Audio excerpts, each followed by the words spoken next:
안녕하십니까. 자, 교재 114페이지 중간에 보시면 3에서 법률 사실의 분류가 나오죠. 이거 좀 메모하시고요. 좀 책에다 좀 이렇게 A4 용지 쪽지에다 메모하셔가지고 껴놓고 좀 정리를 하셨으면 좋겠는데요. 일단 책을 보시게 되면 얘들이 굉장히 많이 나오고 있거든요. 그 얘들을 다 외워야 되느냐? 그러지 마시고요. 제가 정리해드린 것만 좀 기억해 두시면 돼요. 일단 법률 요건을 구성하는 개별적 사실을 우리가 법률 사실이라고 하는데, 요 법률 사실이 크게 둘로 나뉘어요. 용태라는 것하고요, 사건이라는 것으로 나뉩니다. 나누는 기준은 이렇습니다. 사람의 정신작용입니다. 정신작용이 개입될 수 있는 거, 껴들 수 있는 걸 우리가 용태라고 하고요. 사람의 정신작용이 개입될 수 없는 거, 껴들 수 없는 걸 우리가 뭐죠? 사건이라고 합니다. 이해되시나요? 그럼 여기서 이제 의문 내지 의문이 생기는데, 사건이라고 우리가 흔히 부르는 것은 법적인 의미에서 뭐가요? 사건이 아니라는 거죠. 요새 뉴스 보면 맨날 뭐 나옵니까? 어제 뉴스 보니까 터키가 러시아 비행기를 추락시켰다, 그죠? 또 주말 되면 사건 사고 소식을 알려드리겠습니다 하고 맨 나오는 게 뭐예요? 불이 났다, 교통사고 났다, 개똥이가 말똥이를 칼로 죽였다, 또 아침에 보니까 작은 아버지가 조카들을 총으로 쏴서 죽였다, 이런 거 나온단 말이죠, 그죠?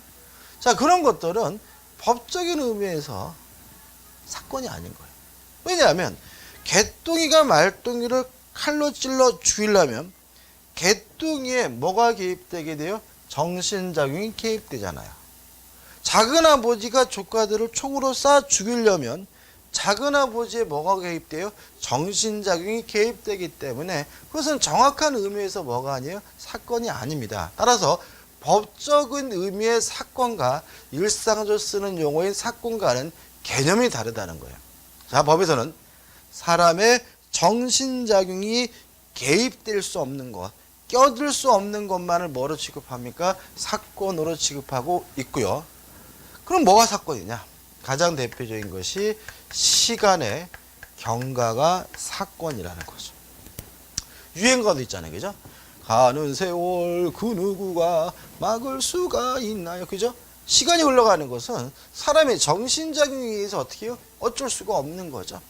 따라서 시간의 경과는 대표적인 뭐죠? 사건입니다. 그럼 뭣도 있을까요? 자, 제가요, 채권을 가지고 있는데 10년 동안 행사하지 않으면 채권이 소멸돼요. 이게 뭐예요? 소멸시효거든요. 그럼 소멸시효는 10년 동안 시간의 경과니까 뭐예요? 사건인 거죠. 제가 남의 땅을 점유하면 20년 점유하면 소유권을 취득시효할 수 있거든요. 취득시효 20년 동안 시간의 경과니까 뭐예요? 사건인 거죠. 제가요, 임대차 계약을 했는데 오늘 계약 기간이 끝나는 날이에요. 존속 기간이 만료가 됐어요. 이것도 뭐가 되는 거죠? 시간의 경과니까 뭐죠? 사건인 거예요. 이런 행동하지 마세요. 취득시효, 소멸시효, 이거를 이렇게 외우는 게 아니라 크게 시간의 경과라는 것은 사람의 정신작용이 개입될 수 없으니까 뭐라고요? 사건이다. 이렇게 크게 기억해 두셔야 돼요. 그 다음에 자연현상도 사건이겠죠.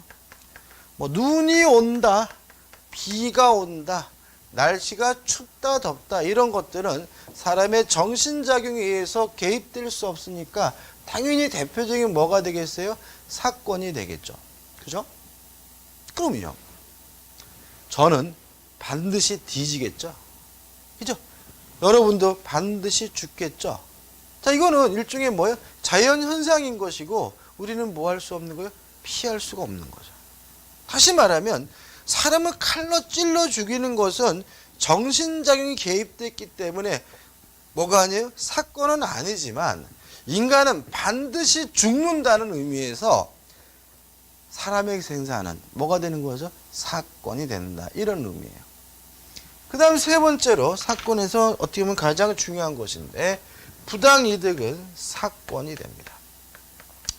이거 조심할 것이 뭐냐 하면 부당이득을 부당한 이득, 잘못된 이득, 틀린 말은 아닙니다. 근데 이거를 부당한 이득, 잘못된 이득 이렇게 이해하시면 나중에 가서 공부가 어느 정도 되면 손해배상하고도 마구 헷갈리게 되시거든요. 그래서 부당이득은 좀 더 정확하게 어떻게 이해하시냐면 원인 없는 이득으로 이해하셔야 되겠죠. 따라서 원인 없이 이유 없이 생긴 이득을 우리가 부당이득이라고 하고요. 이것도 원인 없이 이유 없이 생긴 것이니까 사람의 정신작용이 개입되지 않는 뭐로 이해합니까? 사건으로 이해하게 됨을 주의하시기 바랍니다.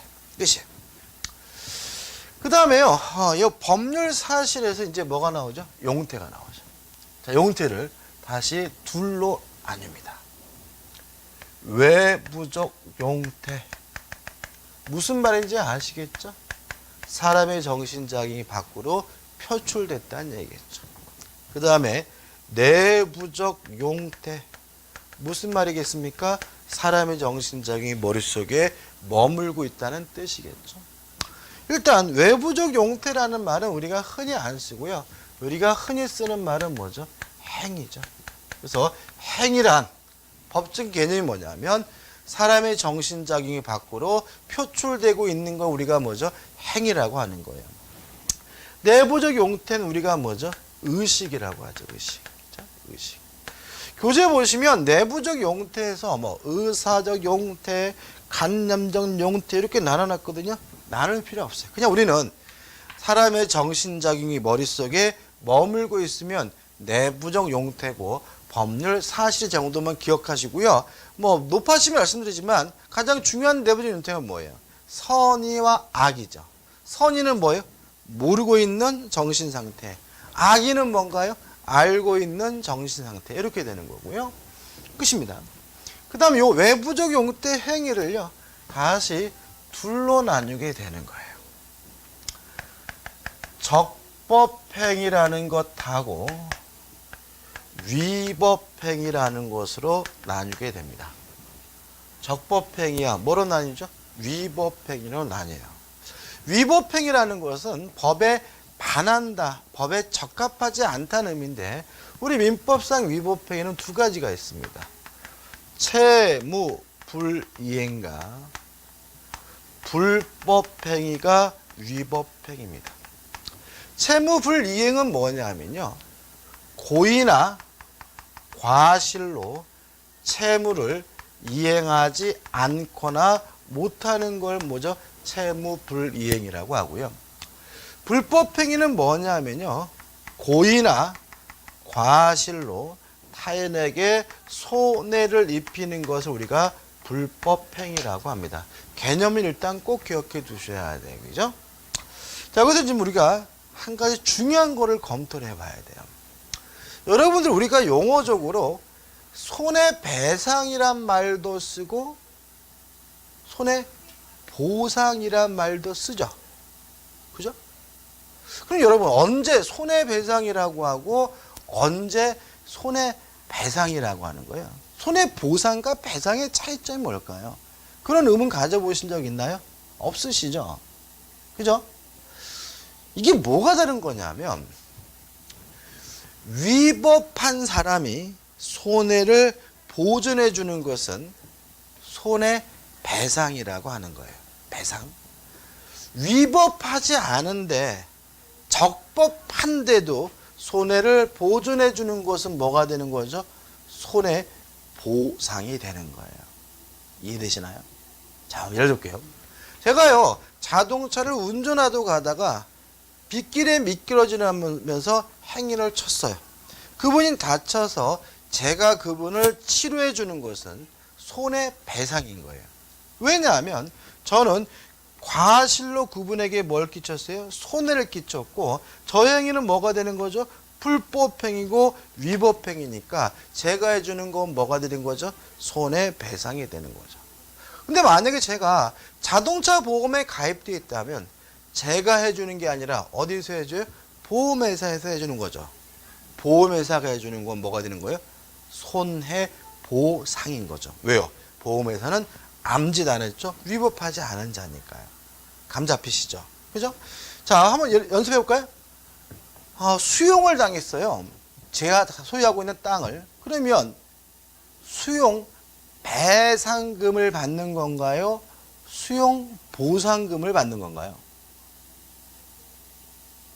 수용이 위법한 거에 적법한 거예요. 적법한 거죠. 법적 절차에 따른 거잖아요. 따라서 수용 배상금이 아니라 뭐인 거예요? 보상금인 거예요. 그죠? 근데 여기서 중요한 논점이 나오는데, 그렇기 때문에 위법행위여야지만 손해배상을 청구할 수가 있는 겁니다. 만약에 위법하지 않다면 뭘 청구하지 못해요? 손해배상을 청구하지 못하는 거. 손해보상이니까. 따라 우리 민법상 원칙이 채무불이행이거나 불법행위여야지만 뭘 청구할 수 있어요? 손해배상을 청구할 수가 있고요. 다른 원인으로는 원칙적으로 손해배상을 청구할 수 없다는 거 꼭 기억해 두셔야 돼요. 물론 올해 시험에서 나왔는데 뭐가 나왔냐면 착오를 이유로 손해배상을 청구할 수 있느냐. 일단 결론적으로 말씀드리면 착오라는 것은 위법한 것이 아니니까 착오를 이유로는 손해배상을 청구할 수가 없다가 뭐죠? 답이 되는 거죠. 이해되시죠? 그죠? 그래서 우리가 앞으로 손해배상을 해야 되느냐, 손해배상을 청구할 수 없느냐, 이게 자꾸 어떻게 책에 나오게 되고 내용을 봐야 되는데, 기본적인 것은 뭐예요?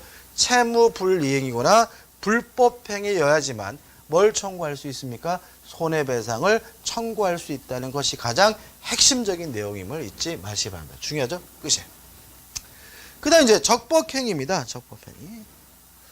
요 적법행위를 다시 둘로 나눠요. 제가 지금 노란색으로 쓰고 있거든요. 왜 노란색을 쓰고 있겠습니까? 중요해서. 적법행위를 법률행위와 준법률행위로 나누게 됩니다. 나누는 기준은 뭐냐면요. 의사표시입니다. 그 적법행위 속에 의사표시가 들어있다면 그걸 우리가 뭐죠? 법률행위라고 하고요. 그 적법행위 속에 의사표시가 들어있지 않으면 이걸 우리가 준법률행위라고 합니다. 그럼 여기서 이제 의사표시가 뭔지를 확실하게 해야 되겠죠? 의사표시는 뭐냐면요.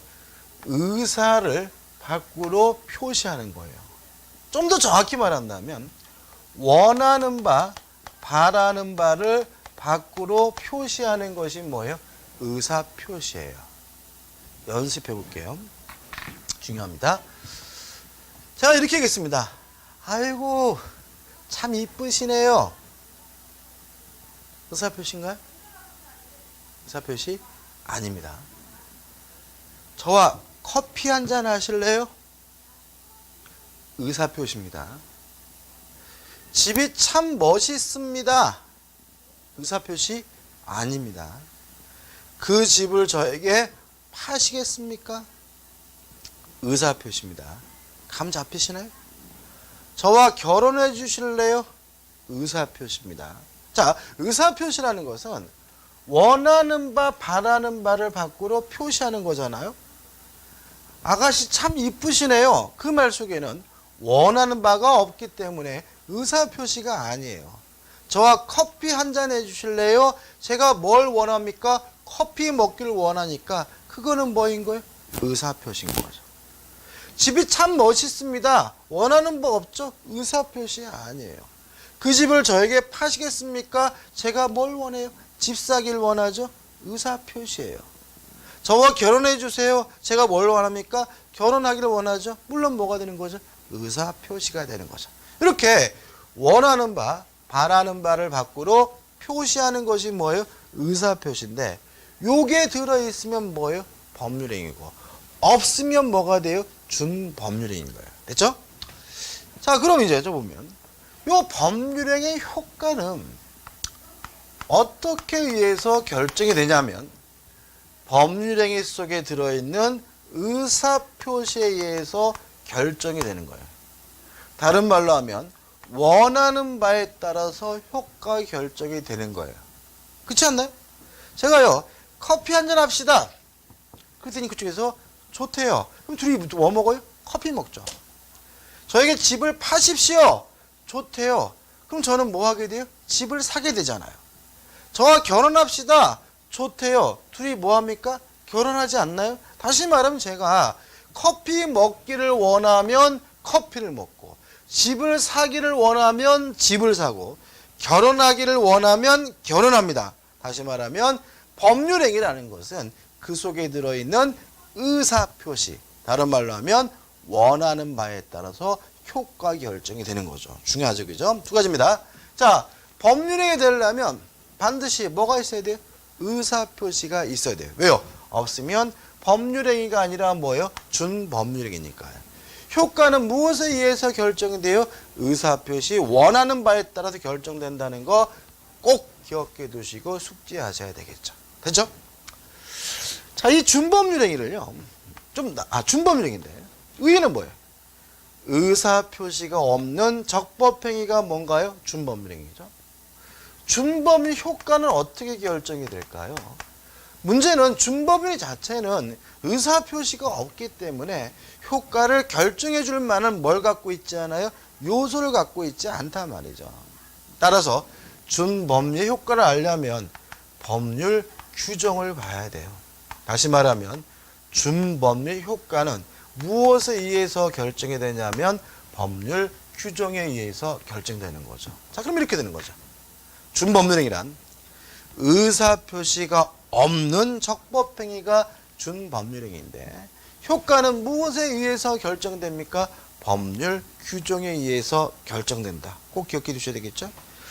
그 다음 이제 그러면 요 준법률행위는 뭐가 있느냐 해가지고 교재에는 굉장히 좀 자세히 써놓은 편인데 제가 지금 설명드리는 것만 정확하게 기억하시면 돼요. 첫째, 의사의 통지는 준법률행위인데 각종 체고와 거절이 준법률행위다. 꼭 기억해 두셔야 되겠어요. 자, 의사의 통지라는 말은 이미 확립된 형성된 의사를 상대방에게 알려주는 것을 우리가 의사의 통지라고 하고요. 솔직히 의사표시하고 구별하기가 대단히 애매합니다. 그래서 이걸 외우자고요. 의사의 통지는 뭐가 있죠? 각종 체고와 거절이 있다. 끝. 그 다음 두 번째, 관념의 통지라는 게 있는데 관념의 통지는 무슨 말이냐면 사실의 통지를 말해요. 객관적 사실을 상대방에게 알려주는 것을 우리가 관념의 통지라고 하고요. 관념의 통지의 예는 일단 두 가지만 기억하세요. 첫째, 사원총의 소집 통지는 관념의 통지다. 그죠? 자, 회의해가지고요. 12월 5일 날 사원총회를 개최하기로 결정했어요. 그래서 그 사실을 상대방이 알려줬어요. 자, 사원총회는 12월 5일 날 오후 2시에 개최합니다라고 얘기했다면 그것은 의사표시가 아니라 객관적 사실을 알려주는 거기 때문에 관념의 통제예요. 두 번째, 대리권 수여의 표시도 관념의 통제로 이해되고요. 이건 우리가 대리할 때 좀 봐야 돼요. 두 가지만. 그 다음에 기분 더럽다, 기분 좋다 이런 것들 감정의 표시도 준법률행위이긴 하지만 수험적으로는 아무런 의미가 없고요. 그냥 감정의 표시는 뭐라고요? 준법률의 정도고. 그 다음에 요 세 가지를 나열한 나머지 기타 준법률행위를 뭐라고 그러냐면 사실행위라고 합니다. 교재는 어떻게 써있냐면 사실행위가 뭐냐? 사실행위란 왜 그러한 행위를 했는지 주관적 의미는 묻지 않고요. 행위 자체가 법적으로 의미가 있는 행위를 우리가 사실행위로 한다라고 나와 있거든요. 뭔 소리가 쉽죠? 솔직히 뭔 소리가 쉽어요. 그러니까 우리는 어떻게 해요? 세 가지를 제외한 나머지 기타 준법률행위를 싹 뭐로 집어넣어 버리냐면 사실행위로 집어넣어 버린다라고 기억하시고요. 그래서 우리가 아는 대부분의 행위는 다 뭐인 거예요? 사실행위인 거죠. 한번 생각해 볼까요?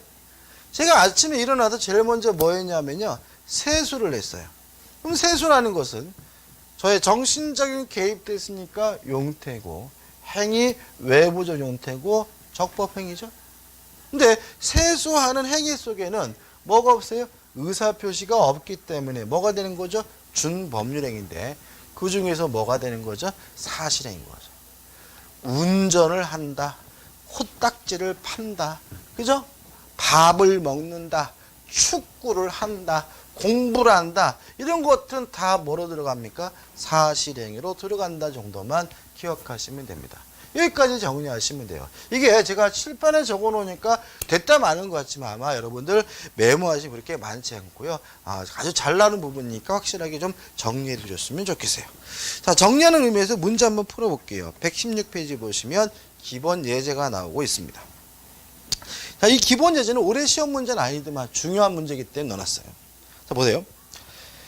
법률 사실과 법률 요건에 관한 설명으로 틀린 것은 1번 임대차 계약은 청약과 승낙이라는 의사표시 합치를 성립하는 법률 요건이다. 맞죠? 계약은 그 안에 의사표시가 있는데 의사표시가 뭐예요? 법률 사실이고 계약은 뭐죠? 법률 요건이죠. 2번 어떤 사정을 알지 못한다는 의미에서 선의도 법률 사실이죠.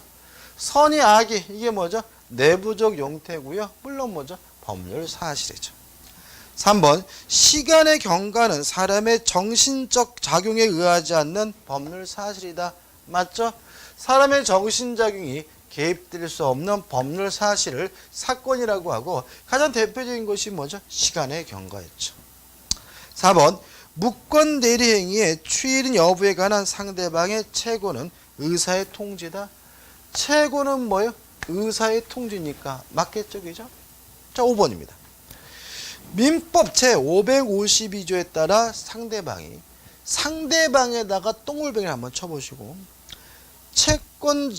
채고했음에도 해제권자의 통지가 없기 때문에 해제권이 소멸하는 효과는에다가 똥물뱅이 쳐보자 말이죠. 그러면 이 5번은 채고의 효과는 이렇게 되는 거죠. 그죠? 똥쳐잖아요. 최고에다가 똥물병이 치고 상대방이 아니라 뭐죠? 최고에다가 똥물병이 치고 그다음에 효과는 똥물병이 치면 어떻게 해요? 최고의 효과는 이렇게 되는 거죠. 죄송합니다. 자, 그럼 보자고요. 최고는 대표적인 뭐예요? 의사의 통지 준법률행위고요. 효과는 무엇에 의해서 결정되죠? 법률 규정에 의해서 결정이 되거든요. 근데 지문은 뭐라고 되어 있죠?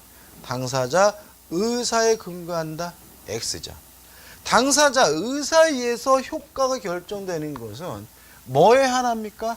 법률행위 하나는 거죠. 채고는 준법률행위고 그 효과가 무엇에 의해서 결정돼요? 법률 규정에 의해서 결정되기 때문에 답은 뭐죠? 5번입니다. 자, 최근에 출제 경향인데 얘는 우리가 수없이 반복하는 예들을 냅니다. 그래서 뭐 얘들을 구체적으로 외울 필요는 없는데 다만 문제는 뭐냐면 정확하게 그것이 무슨 말인지 알고 있는지를 자꾸 물어보기 때문에 기본적인 틀에서 거꾸로 흐름이 가도록 물어보는 경우가 많기 때문에요. 요 문제도 좀 꼼꼼히 생각하시고 정확하게 이해하시기 바라고 정리한 거 꼭 숙지하시기 바랍니다. 자, 이번 강의는 여기까지 하겠습니다. 감사합니다.